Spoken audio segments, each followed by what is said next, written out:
Halo teman-teman, di sini aku mau buat 5 contoh bunga salju dari kertas origami.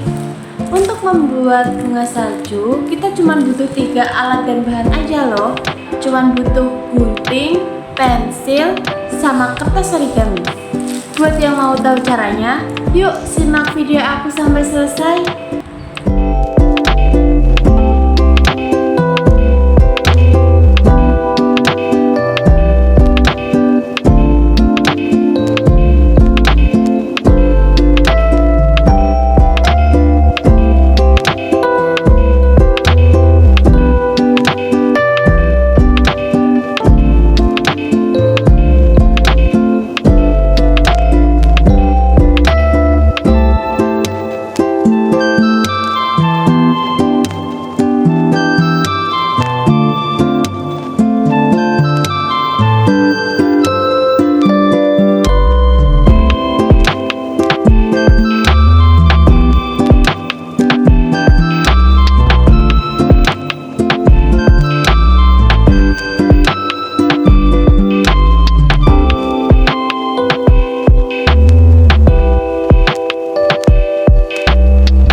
Nah, itu tadi cara buatnya. Gimana? Simpel kan?